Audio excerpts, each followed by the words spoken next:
Hey, I'm Tommy Chong. Welcome to High on Homegrown.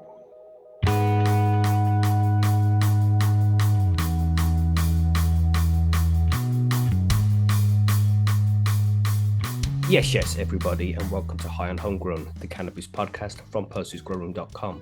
In this week's Grow Guides, we're going to take a deep dive into hydroponics. And we're going to discuss different kinds of hydroponic mediums and the pros and cons of those mediums as well. Hopefully, after listening to this episode, you can make a good decision on which type of hydroponic medium will work best for your growth. I hope you enjoyed this episode. I hope you learned something. And if you have any questions, of course, pop over to PercysGrowRoom.com, start a thread, and we'll be able to help you out over there. But without further ado, let's get straight into it. Here's the guide on hydroponics.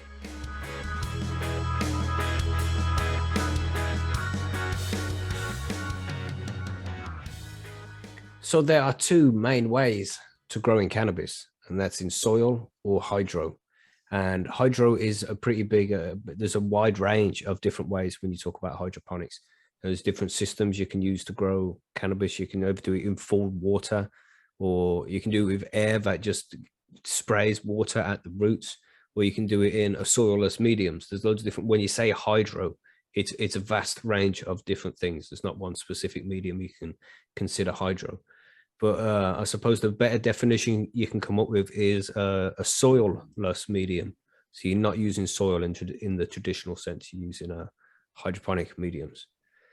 So where do we begin with hydroponics? Anybody here grown hydro? I've grown in hydro before, I mean, other than Coco. I mean, yeah. Coco is hydro, and that's what I do grow. I was going to ask, what do you guys consider Coco hydroponics? Yeah, it's considered it is hydro, definitely, because you know, it doesn't provide anything by itself. You have to add everything to the coco. Right. Yeah. So we used to do the rock wool stuff. That's hydro, no? Mm-hmm. Yeah. There's lots. Blood and drain tables, run to waste, all that kind of shit. That's all hydro. Yeah, as long as you're not like doing what I do with super soil, it's like a kind of basically, you know, generally speaking, is hydro. But when people say hydro, I think most people think of deep water culture, buckets of water, or like a bathtub filled with water. That's people often don't consider things like cocoa or perlite or like Marge says with the rock wool. They wouldn't consider that hydroponics because it's not full water, but it is also hydroponics. You know, that's what we mean when we say soilless medium. So there's some big differences which need to be pointed out between soil and hydro. And one of those is the pH difference when you're growing in hydro compared to soil. You have to monitor the pH a lot more than you would do if you're just growing in soil. It's not you can just water your plants anymore. The pH has to be specifically between 5.8 and 6.2. They seem to be happy around them stages. And that's if you're in Coco. If you're in DWC or any other type of hydroponics, they usually prefer to be around 5.8 with the pH. So what other differences do we have? Monkey, do you want to cover the next one there? Let me go ahead and, I'm not looking at the show notes. I'm sorry. What? Shocking. Shocking. You're talking about the pros of hydro? The difference between growing in soil and hydro. We just done the pH one. So nutrients next. Oh, nutrient deficiencies, you know, basically, with a hydro, nutrient differences. With hydro, you have to add everything into it. It's like when you're doing soil grow, you're allowing the microbes in the soil to feed your plants, basically. But we're in hydro, so every nutrient that your plant needs has to be furnished for the plants in a form that the plants can take it up immediately. So we have to use mostly salt-based nutrients. There are some organic nutrients that can work in some soilless mediums like rock wool and cocoa, but if you're going in strict DWC, a lot of times you have to be very careful about what nutrients you use, because you have to be careful that we don't introduce bad microbes into a hydro system. And there's also, when you're growing in soil as well, you can plant a seed and you don't necessarily have to add any food to that soil for weeks. You know, it could be a month before you need to add any food to it. But this isn't the same with hydroponic mediums. You have to give the food to the plant every time you water it, or it should be available in the reservoir at all times. It's not going to just survive on water. You have to feed it to. Exactly right, man. And if you don't feed and you see this happen quite often, people will start off in hydro that just finished the soil grow or something like that, and they'll try to grow as if they were in soil without the nutrients being added into it, and the plants will just get stunted and it won't go anywhere. You've got to actually push these plants in a hydro system. Yeah. So people would ask, why would you grow in hydroponics anyway? Why wouldn't you just plant the seed in soil and take the easy route? And it can be considered the easy route when you're growing in soil, because things can just look after themselves, really. But when you start to get problems, it can be difficult to fix. And this is one of the benefits of hydro, is if you do have issues, then things are pretty easy to fix. You just correct the food and the pH level of the water, and then you'll be okay. It's easy to fix. But with soil, it's a little bit harder. There's a longer period in between fixing things. That's one of the control. Pros. Much less control in soil compared to any type of hydro. As you said, if you're the one playing God and you're the one adding all these nutrients at different times, exactly when the plant needs it, you're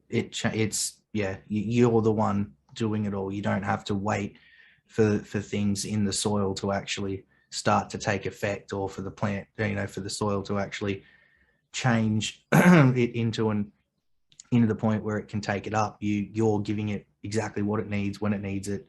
So speed, I think, is another side of that. It's a lot quicker in a hydro or a soilless medium than it is in soil itself. Yeah. I found that because I used to grow in Coco all the time, which is hydro.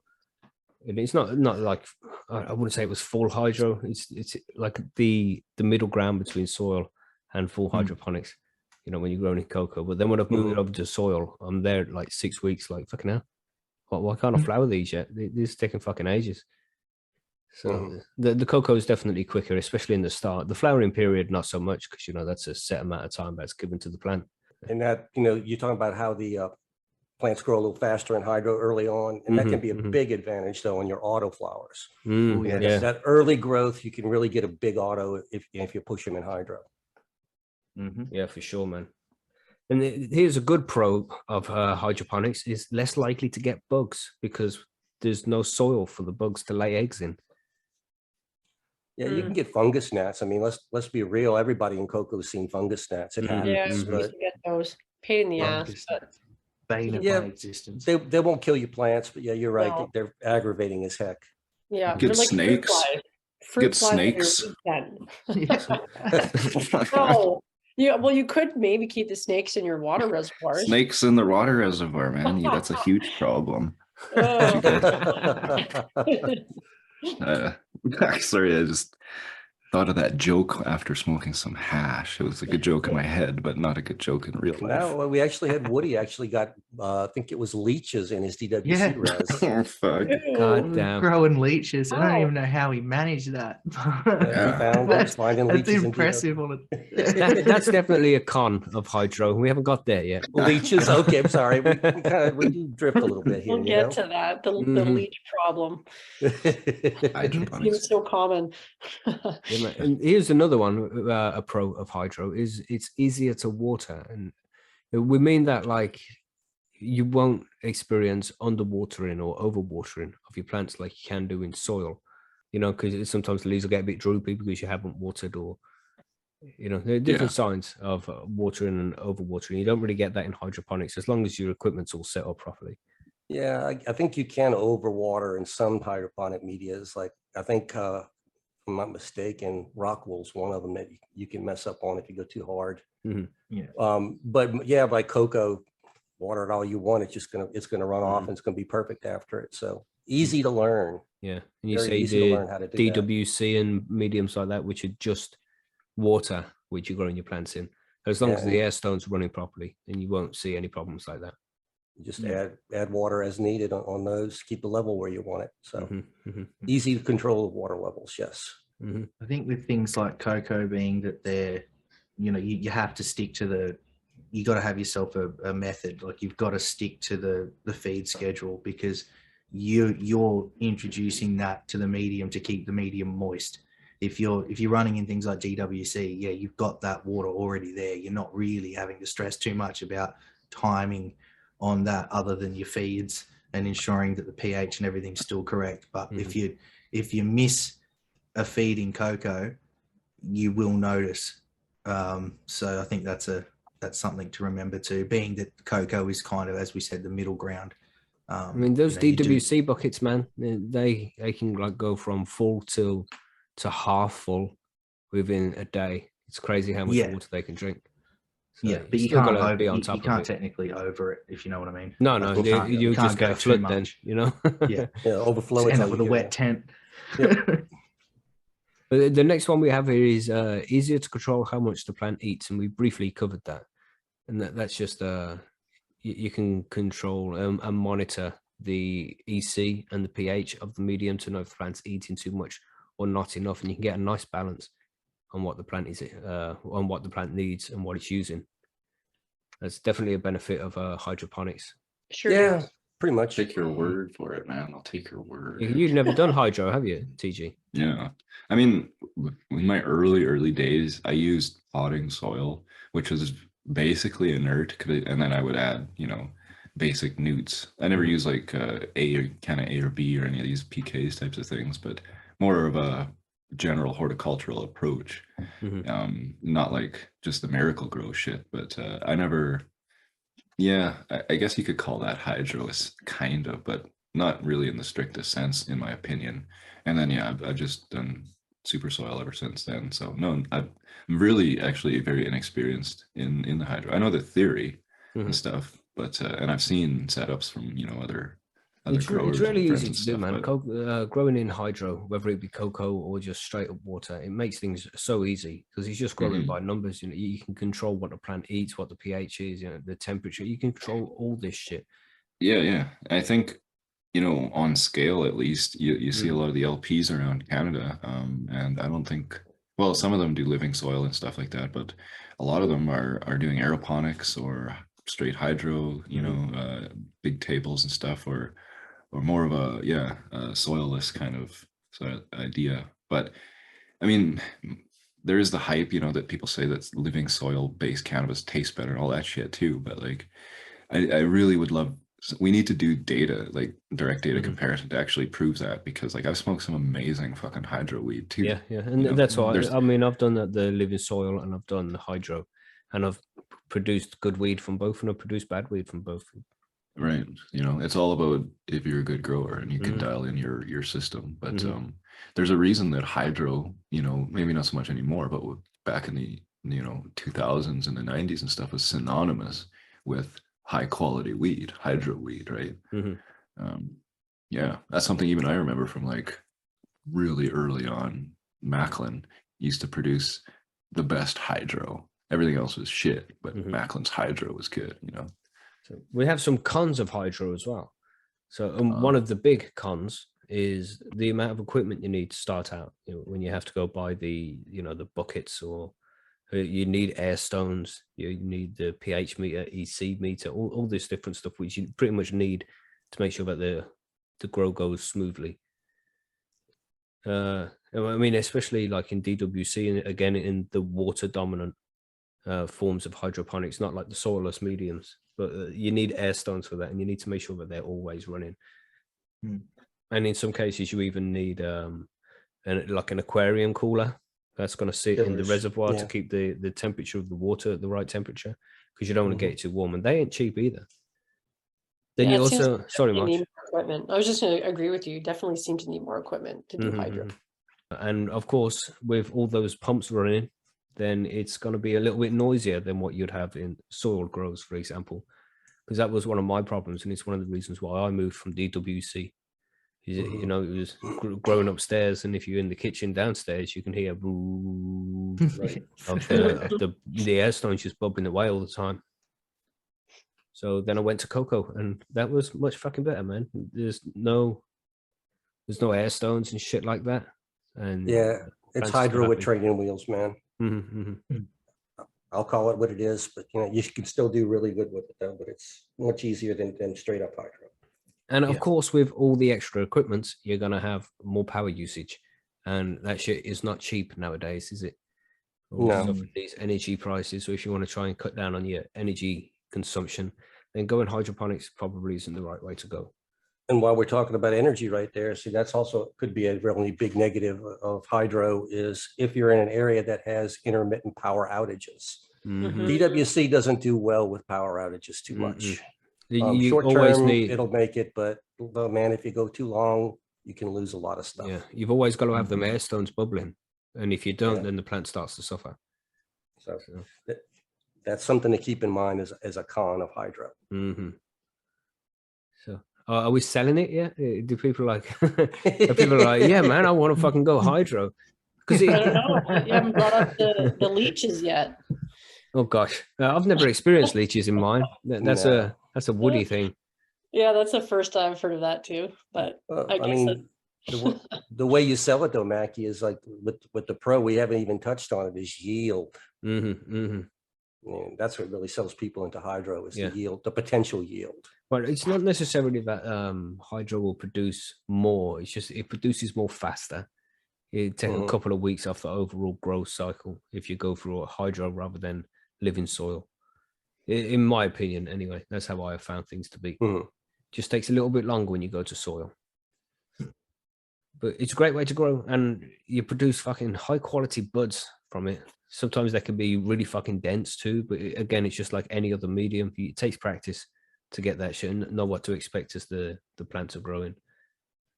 But I think the other side. Sorry, you go. Oh no, you go ahead, man. I'll speak after. I was just going to say, as far as the dense buds and things like that, like that's not going to happen with every strain. That is strain specific as well, and in some cases, you know, pheno specific. So it's just it doesn't matter how good a grower you are, you're still going to have sometimes they're just going to be slightly airier than the last ones, and so bear that in mind too. Don't get all upset if you dial everything in perfect and you have the perfect run and it's not the most dense rock hard nuggets you've ever had, because chances are you're still going to have a top quality smoke. It's just not not everything's going to be that rock hard nugget you see on Instagram. Yeah. What were you saying, TJ? Well, on Bubble Hog's point, if you do want those rock hard nuggets, I suggest growing Crystalline Entity and Species A472 are the cutest. How about that? Brought to you by Temple Grown Genetics. Yeah. Anyway. they were pretty solid. So I'll give it to you. They were pretty good. They get pretty hard. They're no fucking, golf balls. But, well, they do look like golf balls, but you couldn't use them as a golf ball. They got some little cush to them, squish to them. But anyway, what I was going to say, I don't know if it was mentioned, but about hydro being a good thing about hydro. If you're in a place where you don't want people to see all this fucking garbage, mixing soil, bags of soil in your yard, it's a lot easier to keep kind of under the radar because you don't have as much waste because, you're just water. You don't have any other than your bottles of nutrients kind of thing. Yeah. Runoff is what you got basically. Yeah. Exactly. So potentially it's easier to, be stealthy with too, in some ways, maybe not with noise, but yeah. It's easier to be able to get rid of a bucket of water than it is fucking 50 liters of soil. Right. Yeah. For sure. I always just, I use all my runoff on my outdoor plants and everybody loves it. So, I mean, it's not even suspicious. I'm just feeding my plants. Yeah. That's what I do. Big buckets, take them outside. We say all the time, you have to figure out which medium is best for you. And, you make up your own mind if you want to try hydro or soil or which way you want to go. That's completely up to you. We're just trying to, give you some information so you can make a better informed decision when you come to make that choice. But all of these are good. You can grow in hydro or soil. Just have to decide what's right for you, man. And hydro, you don't necessarily have to be there so much because you can automate it all. But the more automated it gets, the more expensive it is for that setup. Oh, yes. Yeah. Have you seen some of the prices they've got on the mixers and the pH mixers and things like that? I was looking at them. I'm thinking, even for basic shit, it's just expensive. It's like wedding. You put the word wedding or hydro on something, and it doubles the fucking price. Yeah, yeah. Cake is so much. Wedding cake is 5 times that much. Yeah. Or runts. Put runts in front of it. It'll cost you more. Oh, these days, with weed, just runts. So we'll move on to different types of hydro as well, because those who don't know what we're talking about will be wondering what the fuck we are talking about. So we mentioned DWC at one point, which is deep water culture. And this is essentially when you're growing cannabis in big buckets of water, like 25, 30 liters of just water. You'll put an air stone in that, and that will help bubble the water. You'll put your food, your nutrients into this water too. And then the air stone will bubble up to the roots of the plant, and the plant will just get all of its nutrients and water straight from there. And there's another one called RDWC, which is recirculating deep water culture, where you have multiple pots linked up to each other with one main reservoir pushing nutrients and the water around the whole lot, and they'll just all flow around each other. So, and it's a great way to grow, man. It's a great way to grow. It's you produce massive fucking plants very quickly. And I enjoyed growing DWC, and the only reason why I really stopped was because of the mumbling sound, that vibrating sound from the air stones. That was a pain in the ass. The constant vibration. But changing the reservoir was a bit of a pain in the ass when that came up, because you want to keep your stuff clean as well. So every 10 days or so, you need to take the buckets out, clean the buckets, make sure that there's no algae growing in there and all that kind of shit. Because another con, which we'll go back to, it's easier to get root rot when you're growing in hydro as well. And that's something you have to be careful of. You need to keep the water and the medium that they're growing in as sterile as possible. Now you're referring to the DWC type for the of hydro. Yeah. When you're growing in water. Yeah. You have to keep that shit sterile, man. I mean, some bacteria is good to have, but it's too easy to get the bad shit. Well, there's two different ways of looking at that. I mean, if you're in DWC running that, you can either run beneficial bacteria, which will help kill the bad stuff that's going to cause root rot, or you can run sterile by running hydrogen peroxide in your res. Yeah. So you have no bacteria. So you either have to run beneficials or you have to run sterile. Yeah, I mean, it's too easy for those beneficials to change sides, bro. I don't know. You don't give them enough air, and they'll soon go bad.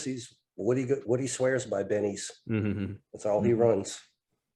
It's one of those you have to try for yourself and see how it works. Yeah, when I did it, it was just fucking easier. H2O2 in there, just to make sure it's sterile, and it worked well. So then we have ebb and flow, which is also known as flood and drain. And this is anybody else? Anyone will cover this? Anybody know what flood and drain is? I've never heard of it before. Okay. I have a rough idea. I've only read about it. I've never actually seen one of these. So, take my opinion or description with a huge block of salt. But yeah, it's essentially a table that it floods. You have your, like Marge described before, the Rockwell cubes work well, or other similar medium, I guess you would call it, with your plants in it. And the table is kind of like a basin-like table that just like it says floods with your nutrient solution.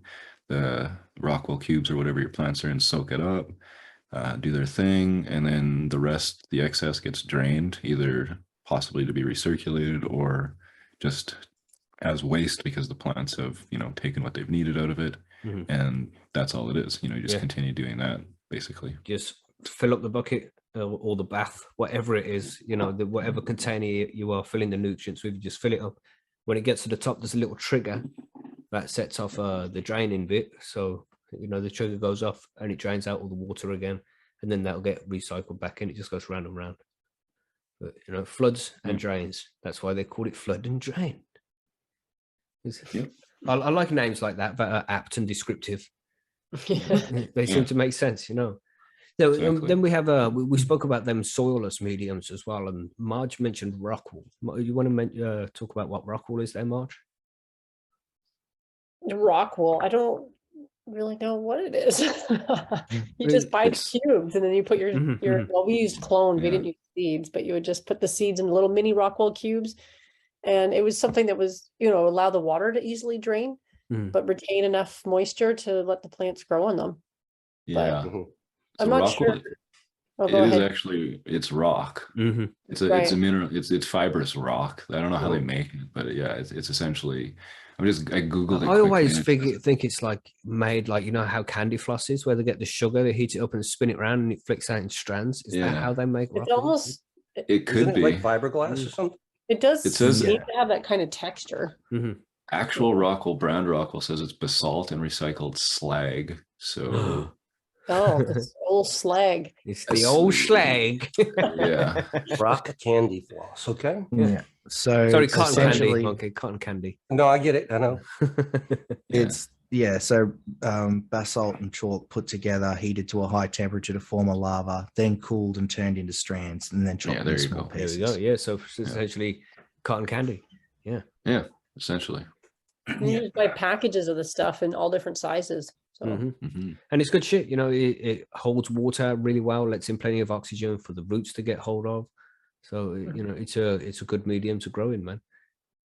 So and then we have perlite as well, which is perlite is just loads of little white stones essentially, which is It's made a from glass- volcanic glass. That shit is. Yeah. It's like glass, sponge glass almost, like real porous stuff. Yeah. You've grown in pure Glass cocoa before, haven't you? popcorn. In pure perlite before, Monkey. I did once just for the heck of it in a micro, but you know, I don't do it on a regular basis. It just perlite by itself doesn't hold a lot of water, so it has to be kept wet periodically. You know, one of those things. You have to water it a lot more frequently than cocoa would. So I went back to cocoa. Yeah. Then we have cocoa fiber, which is one which we speak about often, and it's probably like the most popular medium when it comes to growing cannabis. At least it used to be. I think living soil is starting to really take hold and become something that's used more often nowadays. But cocoa fiber used to be the one everybody grew in cocoa. And that's like the husk of a coconut, essentially, right? Bubble Hawk, do you want to cover that? As you snuck out Sorry, already. bro. I've got Oh, no, it's there. no, I'm here, but my dog's gone off its nut out here for some reason. Sorry, where were we? Cocoa. Cocoa fiber. Do you want to describe what cocoa is?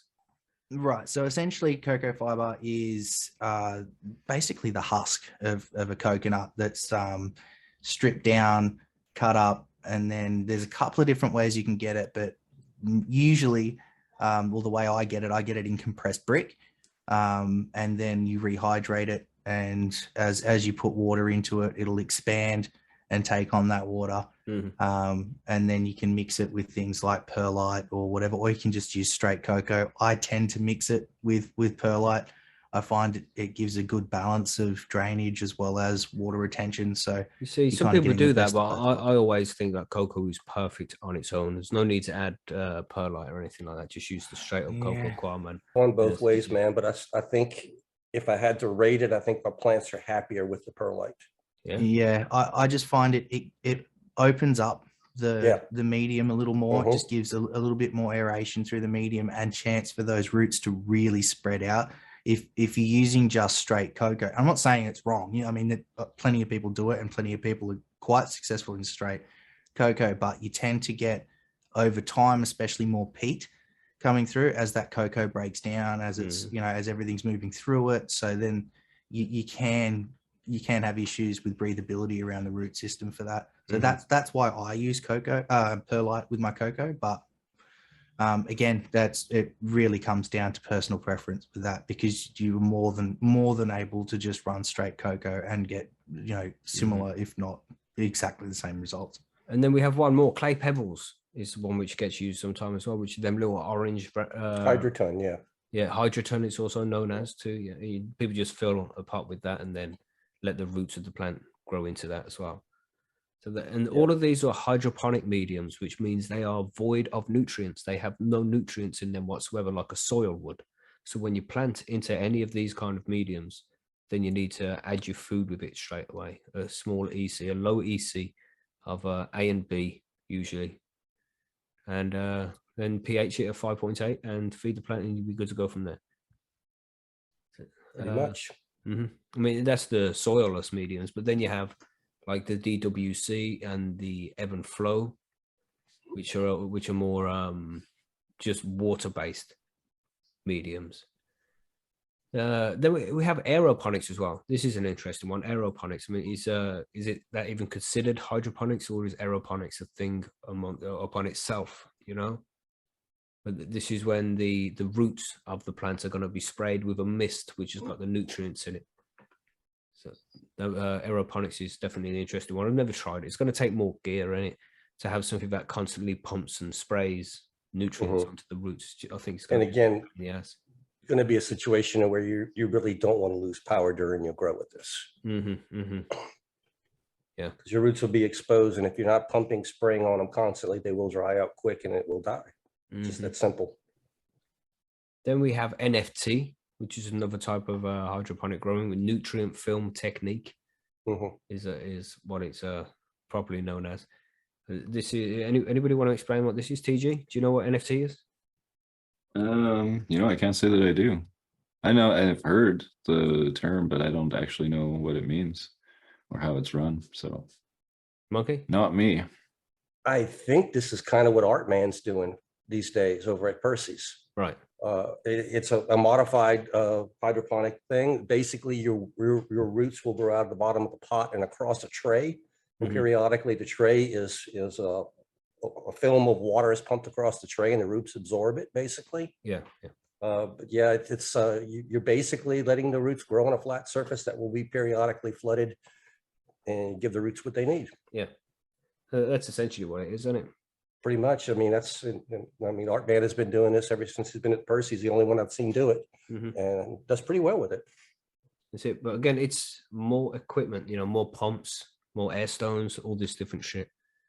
So in my personal opinion, if you want to grow growing cocoa, cocoa is the shit, man. That seems to be the best way.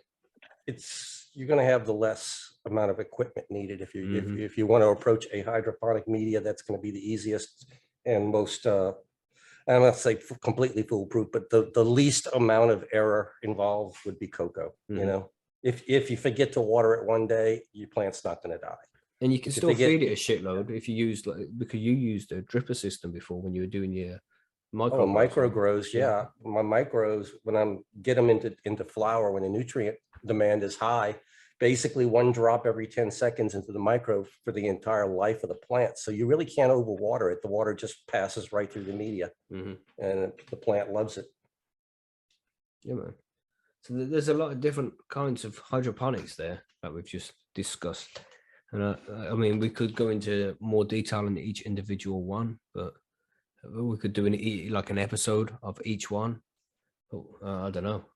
We need somebody who specifically grows in each one of these mediums to come and tell us about how they do things. But, we can't do it all.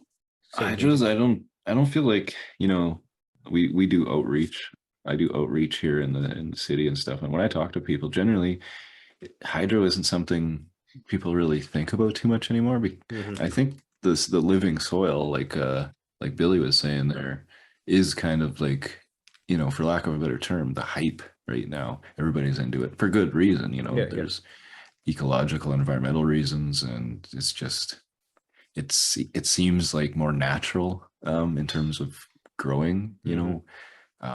Like I was saying earlier in the chat there, I like the reason I do living soil is a few different reasons, mainly because it's, for me, in my situation, it's easy to maintain, but it also, I feel like, simulates like Mother Nature as best as I can do it.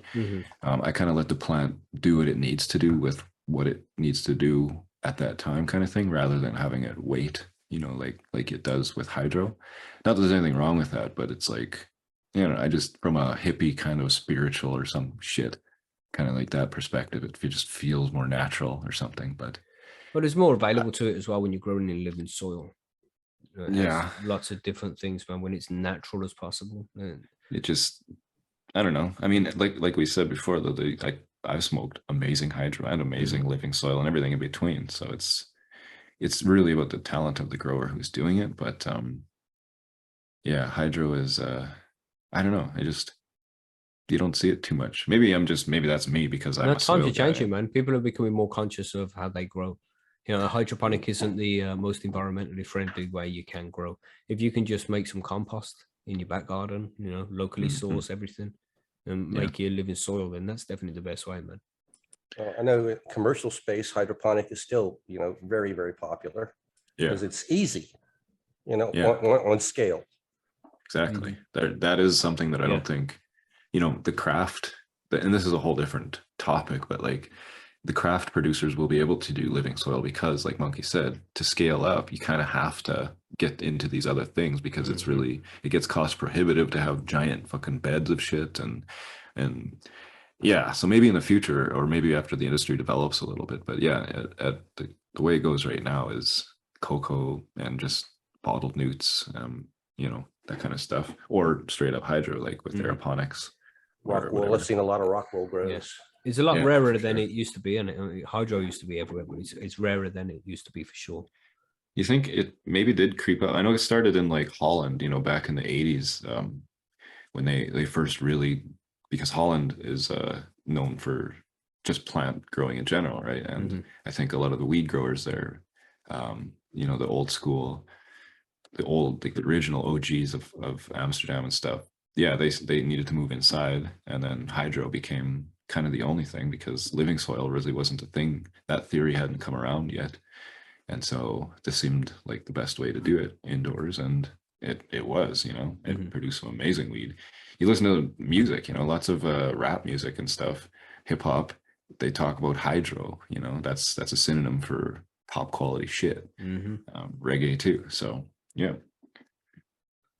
But Right. yeah, I don't know. Times are changing, I guess. So But you good know, for me. it does take more maintenance as well if you're doing this kind of thing. If you're going into hydroponic mediums, especially if you're going for the full water hydro, not just cocoa and shit, then it takes more maintenance to keep all of the equipment clean. Because mold can grow in there, algae can grow in there. You got to make sure that the shit stays clean, and that can be a chore as well. You know, pumps can get blocked. If you say, for example, if you're doing some aeroponics and you got something missed in the plants, after a while they can get salt build up on there and they can become blocked. So you have to keep them clean.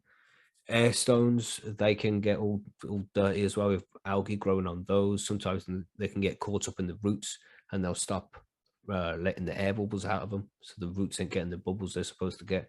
That can be an issue too. So, you know, they all have their own pros and cons when you pick each different medium and shit. But just have to choose which is best for you. Coco seems to be a good way to go if you're trying to decide on which way of hydro you want to go. But, you know, again, just pick what's right for you, man. Like Chilbert said there too, if you got a big fish farm, aquaponics is the way to go, right? Aquaponics is cool. Potentponics, Mr. Steve knows all about that. That's and yeah, it's just a really cool thing because then you can eat the tilapia too. But like I said, a lot of that is like here in Canada, I was just saying there's some aquaponically grown ghost train haze that's available on my medical platform for $15 a gram. Fuck that shit, man. It's not that good, you know. But it can be marketing things too, you know. If it's like you can talk about how organic and bullshit that it is, like if that's what you're into. If you are, then fuck you because you're in marketing and fuck you. But that's right. I think next week's show we can cover soil next, the different types of soil, you know, from living super soil to your standard bagging soil and potting mix and all these different things. Dirt. Yeah, just dirt, just the back garden dirt. Where you've left a pile of dog shit for a while, you know. Just disgusting shit dirt, yeah. Cow pats. Fucking I don't know. There's not much more offensive to a soil grower than calling it dirt. I think. I hope that was came across, Billy. I hear you, Billy. Yeah, this is going to be your soil brand, isn't it? Are you speaking about that yet? Or is that a secret? No, I mean, no, it's not a secret. Not anymore. I've been mulling. Oops. Yeah, well, I say if anybody wants to buy it, fucking hit me up. I got lots of super soil. Don't call it dirt. That's what I call it. But it's not super dirt. No, not super dirt. Super dirty, like super Christina Aguilera. Oh Lord! I don't have the. I don't quite have all the metrics in place yet in terms of logistics and shit. But yeah, eventually, you know, it'll be offered individually as a soil thing as well as part of a bigger package of learning to grow kind of shit. So, but yeah, I mean the recipe's on Percys if anybody wants to try it out because it does work really good. I'm not just promoting myself like a dick. That's why I use it. You know, I don't fuck around. So, but we'll get into that next episode. So we don't. Next episode we'll do soil. I like soil. So, Marge, you were saying that? I was just agreeing with him because I too got TG's super soil recipe off of Percys Grow Room and have been using it much to the benefit of my cannabis plants. So Sweet. go on over there, find it. Yeah. Use a search box. It's right there. That's right. Yeah. So we'll quickly cover some of these listener questions before we finish things up. We have one from Billy Bonds, which we had a few from Billy Bonds, but of course, as usual with Billy Bonds, I've had to leave a few of them out. Billy, control yourself, bro. Could you do a hydro setup in the bath? Yes, you could. No, not specifically in the bath, because that would insinuate you're talking about your specific bath. You know, you're still going to need a bath, bro. So you can do it in a bath. It's just a bath is essentially a big bucket, man. You could put a couple of plants over the top of that and use that as a big bucket. You could Yeah, even but do then a you're flood gonna and have to drain. shield the root from light and everything like that. It could be done, but it's not going to be easy. That's right. You know, you're just going to take some extra setting up, but it can be done. You can definitely grow plants in the bath if that's what you wanted to do. And it'd be a beast of a plant too. Take over that bathroom. One here from I'm Sparky. With all the necessary equipment for hydro, pumps, chillers, plumbing, etc., as well as potential for going awry, don't know what that word is, root rot, power failures, extra awry, maybe that's what he's trying to say. What are the advantages that make this a viable option that offsets the costs? Monkey, you want to take that one away? Well, you can't give a reason for going hydro without saying yield. I mean, hydro is a high yielding media once you get it dialed in. I don't care if you're going with Coco or if you're going all the way to DWC, the plants just grow fast. And because you can push as hard as you want to, you can also fatten them up if you know what you're doing and take your time and a little bit careful with them. So yeah, it does take a little bit of equipment sometimes, things like that. But the thing is, your yield, if you're looking for a media that you're absolutely trying to maximize your yield, seems like hydroponics is one of the ways that you're going to get there. Cannabis foie gras. That's how I always think about it, is foie gras for cannabis. Just fucking jam that shit in the stock. You know? Pretty much is what you're doing with hydro. Yeah, I mean, you're basically seeing how much you're monitoring the plant, seeing how much you can take, and you push it to as hard as you possibly can, and you back off a tiny bit. You don't really do that in soil too much. Yeah, man. It's like just ramming it down the plant's neck. It's like, what, you want more? Here's more. Eat. I don't do that too much anymore. I've actually kind of backed off. I kind of give it everything at once, but I don't try and stuff it full. I think the cannabis plant's a little happier when I do it that way. Yeah, man. Oh, less is always more. It's always better to feed less. You know, keep the plant happy. Don't stuff its face. Less is more. That's good. Less is Sorry, more. I was just, there's a guitar player called Yngwie Malmsteen, and he's famously quoted in an interview talk because he plays really, really fast. And he's like, fuck, less is not more, more is more. And it's like, yeah, it's true. But anyway. The silences in between the notes are just as important as the notes as well. I absolutely agree with you there. In music, silence speaks volumes. Yeah. Oh, Yngwie is, I don't know. He's a neoclassical. You should listen to him. He's really good, actually. Neoclassical guitar. It's like plays like cool. Bach and Beethoven and shit. Cool. But anyway. Yeah, but anyway, tangenting. More is more. More is more. Everybody. With hydro, I would say that. With soil too. You don't want to like, sometimes I run into issues with more being more because there's like too much of something because I didn't mix it properly or some shit. So yeah, gotta be careful. So yeah, you know, how would we try and persuade you to say that it was a viable option, choosing hydro over soil? It's like maybe this would just work better for you. You know, just try and experiment and see what's good for you.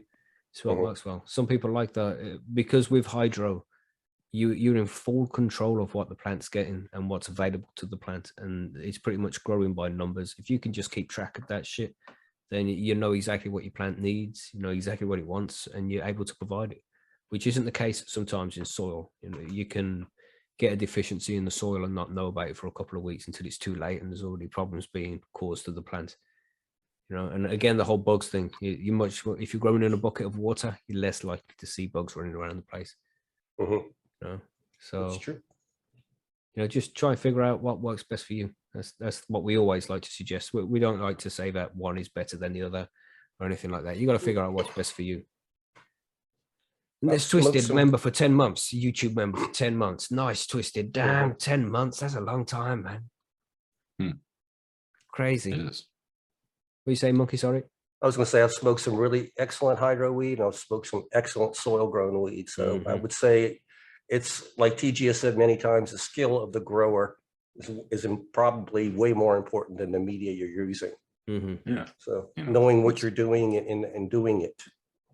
doing what you can learn anything, but like, you know, there's a bit of instinct. I'm comfortable with soil, so I've never, I want to try or Coco, but it's like, I don't know. I do what I do well, so I don't ever see the reason to. It's more work fuck for around. sure. Exactly Soil the is same easy. way I feel about cocoa. You know, it does well for me, and yeah, I could try soil, but this is working. I will. If it I will ain't say, broke, don't fix it. That's kind of where I'm going, man. if somebody sends me some shit like cocoa and nutrients, I'll definitely fucking use it, but I ain't gonna pay for it. That's all. Right. Well, I mean, I've taken the cocoa now, and I've started using more of a syngenics type program with it, adding microbes into the cocoa, and you know, you can really experiment with things like that and get some really new, interesting results. Your compost teas and JDAM stuff and lactobacillus, just hit it, and it works. So we have another one from Filmy Bowls, and this is the only one from Phil this week. So Phil, he says, which system has less of a planet footprint? I think it means carbon footprint, and which is more beneficial to the cannabis plant, aquaponics or hydroponics? Anybody want to take that away? No. I was just smoking. Sorry. Well, if carbon footprint is going to be a big concern or something that you're thinking about a lot when you're growing, then going for living soil, making your own compost in the back garden, get some worms, make some vermicompost and shit like that. That's going to be the best way, man. You know, the sandbox said there in the sun, outdoor with the sun and rain, that for sure, natural as possible. You know, just plant the thing outside and let that go. Right. Yeah, outdoor is the easiest. The most, the smallest carbon footprint for sure. And then when you get into hydroponics, I feel like you use a lot of water that way too. The hydroponics as well. Yeah. Yeah. And a lot of waste nutrients that they do get into the water system eventually. You know, they trickle down the drain, and you know, if you're pouring it down the drain, which you shouldn't do, you should use it on your crops outside, preferably. But some people don't have that option, you know, so it gets poured away. Sorry, Marge. No, the carbon footprint of just having to travel to go get your newts and stuff like that, equipment and stuff. Yeah. That's what I was going to mention. It's a lot more. It's a pretty nuanced question, because even organic nutrients, you know, people love their bat guano, but they don't harvest that in North America. You know, that's either comes from South America or fucking Indonesia or the Philippines. So I hope that it was on a, you know, biodiesel boat on the way over here, because otherwise, you know. Yeah. Or maybe your power that you're like me here in Saskatchewan. I grow as organic and local, blah, blah, blah as I can. But that doesn't change the fact that the power that I use comes from burning the shit out of natural gas and coal, you know? So that's something to consider too. But, you know, that applies, I guess, to both. So, yeah, I don't know if there's like you're saying, Teach, though. I mean, there's no really one answer on this one, is there? It depends on your situation again. Yeah. If you want to choose a cocoa medium that uses the least amount of carbon as possible, I would say cocoa is going to be your best bet, because you don't have to have that extra energy consumption on pumps and shit like that. In that case, I would go with the brick cocoa, compressed brick cocoa, because it's going to be cheaper to ship that, a fuel cost to ship that stuff. Yeah. And then keep it to a very base nutrients on cocoa. But, you know, probably it's soil, but you know, it's a very like specific question depending on the situation. If you're ordering soil, I would have to think the carbon footprint shipping 50-pound bags of soil is horrible. Probably, yeah. Yeah, man. So you know, always try and source locally. That's the best thing you can do. By all means. And with cocoa, I mean, I'm reusing it, rebuffering it, reusing it, trying to get as much as I can out of it, you know. But try and think of it like this as well. When you're growing these plants, just by growing the plants, you're taking carbon out of the atmosphere. So it's all good, bro. Grow your plants. Don't worry about that too much. You know what I'm saying? I mean, I know we should all make a conscious effort to reduce our carbon footprint and shit. It's a responsibility that we all have. But, you know, grow your plants if you want to grow your plants, man. Don't worry about that shit too much. Well, do the best you can, because like, especially if you're buying on the black market, there's a good chance that whoever you're buying it from wherever they're getting it isn't doing the best that they can. I can say that for a lot of companies in Canada, even the legal companies especially. There's a lot of good ones. The company I work for example, we compost all of our waste, but there's a lot of companies that do not do that. And so, you know, vote with your dollar kind of thing too. And home growing is the best thing you can do, but then hydro versus, yeah, it really depends on your situation, I think. But We've got one more to quickly get to. Well, there's two more because there's one from the chat. From this from Improper Weed Viking, can an autoflower re-veg? I'm going to say no, but I might be incorrect on that. I wouldn't think they could. They have a certain life cycle, a certain lifespan. I've never thought of that question before. Yeah. It's an interesting one, right? Probably because it's probably impossible, yeah, but I don't know. Yeah, maybe, probably not, because that's what an autoflower is, an autoflower. Right. yeah. That's what I'm But- thinking. Yeah. But probably there's exceptions, like everything. So Mhm. So after a certain amount of weeks, does it just go back to veg again? You know, and then don't know. repeat the cycle. Interesting. my autos just die. I can say that. I Mhm. let mine both die outside today because I let them go for 4 weeks too long and they just died. It's gonna be But hormones love- released and all that shit, isn't it? It's what plants do. They produce their seed and they die. yeah, or they die alone with no kids, like these ones did. Exactly. Yeah. With no seeds. They And die speaking trying. of that, we got the last question here from B Mooney. Remove a seed from bud while it's forming to save energy, or just leave them in. Like, don't fuck with the buds, man. Just let the seeds grow. When you're going in there and you're poking in the buds, if you damage one of the, you know, like some of the plant matter and mold spores get in there, it's gonna go rotten, man. Just don't Yeah. fuck with your buds. Leave them be, even if they are Yeah. growing seeds.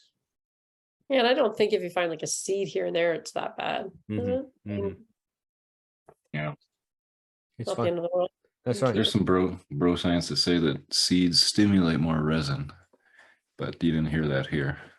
That's definitely bro science then, right? Because I would assume that when the plant's spending so much energy on making seeds and the fact that it's Yeah, I already mean- pollinated, it doesn't need to do any of that producing yeah. nice terpenes and shit. You're right. Specifically, I think there was a few seeds, you know, like, Mhm. but no, not if it's fully seeded. I would not recommend. I mean, it'll still produce lots of resin, but not very much matter that you can smoke that resin off of. So, anyway, yeah, And Tink Seeds. Tink said the only reason to use autoflowers I can see is to grow outdoor grows. Like autos are badass, man, indoors or outdoors. They're great plants. They're nice space fillers around your photo period plants. My autos are just as big as my photos, man. Mhm. And it's just getting them going early. It's all it is with autos. You don't have much time to play around. But it's- autos are kind of a malleable term too. You know, some autos they're semi-auto, right? They grow for a while longer and then they start. Like the one I have outside, it's an auto. It doesn't give a fuck about the sun. It's just massive now, and yeah, certain right, ones will. They've come a long way. It's not just the For lowriders sure. anymore. Autos are the So- shit. I love autos. Nothing wrong with lowrider. That's fucking classic. Mm-mm. But you know, Classic. it's small, very small. Good for stealthy grows. They're good for a lot of things. I do like them for outdoor too. I mean, to his point, they are good for outdoor. Yeah, the seed companies love autos because you can't clone them. Very true. Mhm. Very true. But you can make auto seeds. Very easily, yes. So get on that Yep. shit. I But did that's all the questions we have for this week, and we've covered just about everything we need to cover with hydroponics. If you have any questions that you'd like us to, elaborate further on any of the topics that we've covered in the grow guides here, then obviously you can find us over at percysgrowroom.com. Sign up to the forum. You can ask questions there. So just start a thread. It's nice and easy, and it's 100% free. But yes, 2 minutes to 4:20. So we'll move on to the outro screen here and enjoy a hit on 420. Let's do that. It's my 420 actually.